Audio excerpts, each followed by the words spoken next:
ममता बनर्जी ठीक है, लेकिन दलाल खा जाता है पैसा।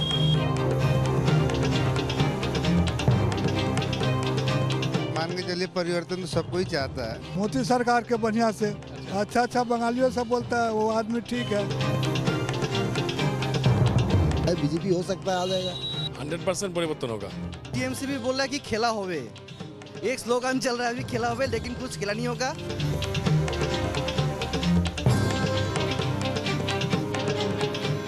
काम तो दीदी ने बहुत किया, क्योंकि नौकरी तो है ही नहीं, इधर गरीबी बहुत ज़्यादा है। पश्चिम बंगाल के चुनावी सफर पर आप पहुंचे हैं हम जलपाईगुड़ी। जलपाईगुड़ी उत्तर बंगाल का दूसरा सबसे बड़ा शहर है। जो पर्यटक सिलीगुड़ी जाते हैं, दार्जिलिंग घूमने के लिए जाते हैं, वो इस बेल्ट में आने पर जलपाईगुड़ी भी घूमने के लिए आते हैं। जलपाईगुड़ी जाना जाता है अपने प्राकृतिक सौंदर्यता के लिए, फॉरेस्ट रिजर्व एरियाज के लिए जाना जाता है। जलपाईगुड़ी कभी प्रसिद्ध हुआ करता था जैतून के लिए भी। जलपाईगुड़ी सामरिक लिहाज से भी काफी महत्वपूर्ण है, क्योंकि ये देश के बाकी हिस्सों को पूर्वोत्तर के राज्यों से जोड़ता है, लिहाजा ये इलाका काफी महत्वपूर्ण है। पिछले चुनाव में यहां से कांग्रेस के प्रत्याशी ने जीत हासिल की थी, लगातार सुखविलास यहां से जीतते रहे हैं, लेकिन सवाल यह उठता है क्या इस बार यहां पर परिवर्तन की बातचीत होगी? यहां के मतदाताओं का मूड क्या है, यह हम जानने की कोशिश करेंगे और यह भी जानेंगे कि यहां के लोगों की चुनावी नब्ज क्या है। वो राज्य की सत्ता में परिवर्तन देखना चाहते हैं या फिर उनके लिए मौजूदा सरकार ठीक है? बंगाली मानुष का चुनावी मूड समझने के लिए हम पहुंच चुके हैं कोलकाता से 610 किलोमीटर दूर जलपाईगुड़ी। चुनाव तारीखों का ऐलान हो चुका है। जलपाईगुड़ी जिले की सभी 7 सीटों पर 5वें चरण में 17 अप्रैल को वोटिंग होनी है। सवाल है कि क्या यहाँ भी परिवर्तन के बयार है या जनता फिर एक बार दीदी के ही साथ है? इन सवालों का जवाब यहाँ के वोटर से ही जानने की कोशिश करेंगे, लेकिन पहले आपको वो मंदिर ले चलते हैं जिसका इस शहर से सदियों पुराना नाता रहा है। जलपाईगुड़ी के चुनावी सफर पर आप पहुंचे हैं जलपेश मंदिर। जलपाईगुड़ी शहर से करीब 25 किलोमीटर की दूरी पर यह मंदिर है। काफी विख्यात मंदिर है और इस मंदिर को लेकर लोगों के मन में आस्था भी काफी गहरी है। भगवान शिव को समर्पित है ये मंदिर और माना जाता है कि जलपाईगुड़ी शब्द की उत्पत्ति जलपेश शब्द से हुई थी। इतिहास के अगर अधूरे पन्नों पर आप नजर डालते हैं तो इस मंदिर की स्थापना बगदाद के अंतिम शासक राजा जलपेश ने पहली बार 800 ईसा पूर्व में की थी। बाद में कई राजाओं ने इस मंदिर पर हमला किया, इसे नष्ट किया, जबकि कुछ राजाओं ने इसे पुनर्स्थापित करने की कोशिश की। 1665 साल आया तो कोच राजवंश के राजा प्रण नारायण ने मंदिर की पुनर्स्थापना की, लेकिन इसके बाद भूकंप भीषण आया और इसके बाद ये मंदिर का काफी हिस्सा नष्ट हो गया।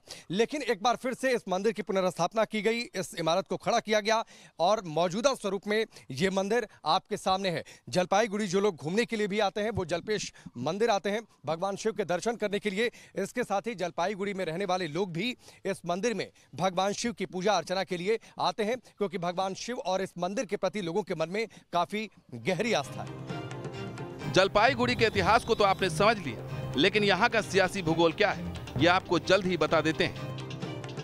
2016 में जिले की 7 विधानसभा सीटों में टीएमसी को 6 सीटों पर जीत मिली थी, जबकि जलपाईगुड़ी शहर की सीट कांग्रेस को मिली थी।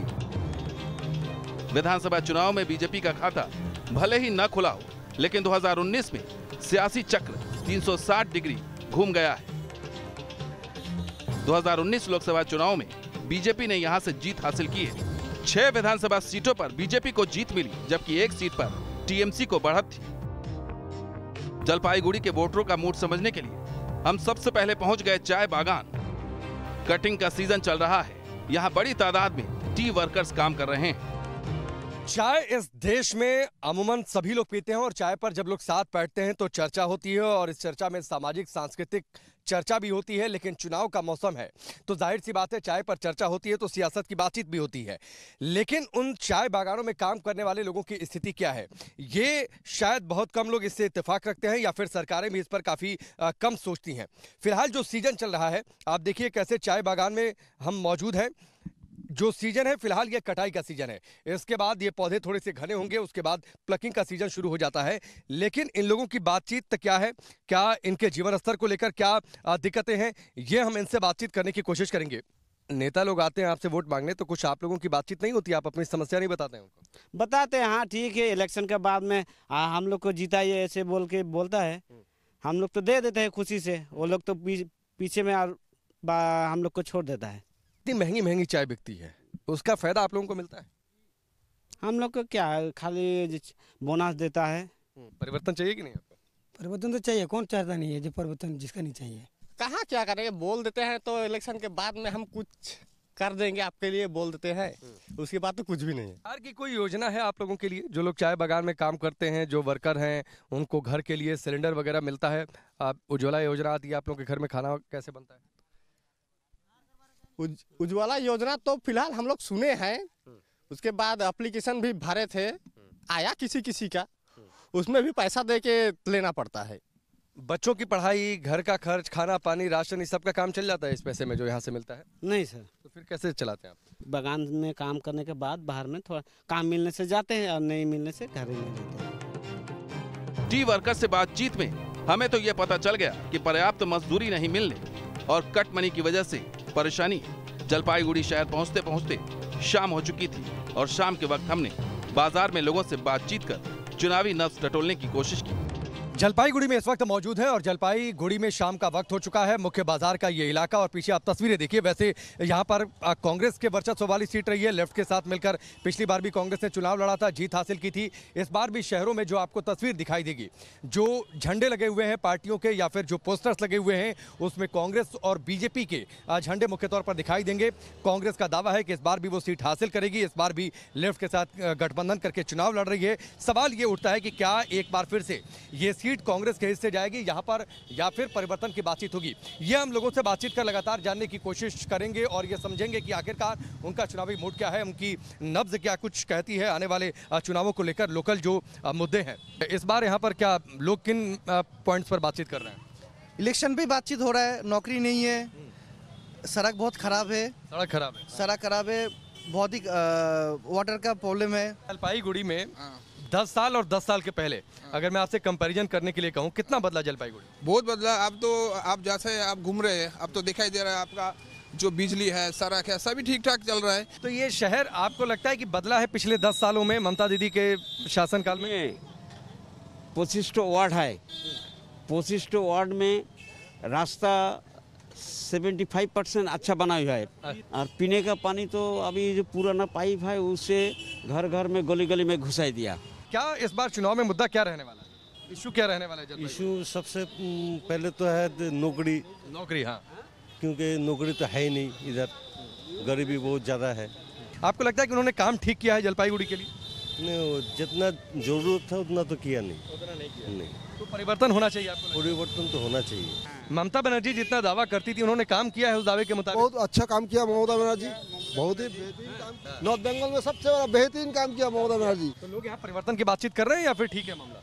नहीं, ये तो टीएमसी भी बोल रहा है कि खेला होवे, एक स्लोगन चल रहा है अभी, खेला होवे, लेकिन कुछ खेला नहीं होगा। तो आपको लगता है कि ये परिवर्तन होगा या फिर होना चाहिए इस बार? उसमें काम तो दीदी ने बहुत किया, ये मतलब जो बोलेगा काम नहीं किया वो तो गलत होगा। और राज्य में ममता बनर्जी के काम से जलपाईगुड़ी के लोग खुश हैं, नाराज हैं, क्या है लोगों की सोच? उनका तो काम जो है ना, उसका दलाल लोग ज़्यादा खा जाता है पैसे। मतलब मान के चलिए परिवर्तन तो सबको ही चाहता है। मोदी सरकार के बढ़िया से अच्छा बंगालियों सब बोलता है वो आदमी ठीक है। नया सरकार आने वाला है, बीजेपी हो सकता है आ जाएगा। दादा आपको भी लगता है परिवर्तन हो जाएगा? हो भी सकता है। देखिए, लोगों से जब आप पॉलिटिकल ओपिनियन पूछिए तो कई बार लोग बहुत खुलकर बोलने से बचते हैं, हालांकि इसकी वजह नहीं बताते हैं। इशारों में इन्होंने अपनी बातचीत तक कह दी। शायद हो सकता है कि इसका संदेश आप समझ गए होंगे। लोग ये कह रहे हैं कि परिवर्तन होना चाहिए, लेकिन इतना तो तय है कि आप देखिए, इस बार का मुकाबला पश्चिम बंगाल चुनाव में वो आसान तो बिल्कुल नहीं होने जा रहा है। IPL की तर्ज पर, 2020 मैच की तर्ज पर आप बहुत क्लियर कट नहीं कह सकते हैं, लेकिन इतना तय है कि कांटे की टक्कर है और बीजेपी इस बार TMC को कड़ी टक्कर दे रही है और ये मुकाबला कम से कम आसान नहीं होने जा रहा। कैमरामैन मुकेश के साथ राकेश पांडे, न्यूज़ नेशन, जलपाईगुड़ी।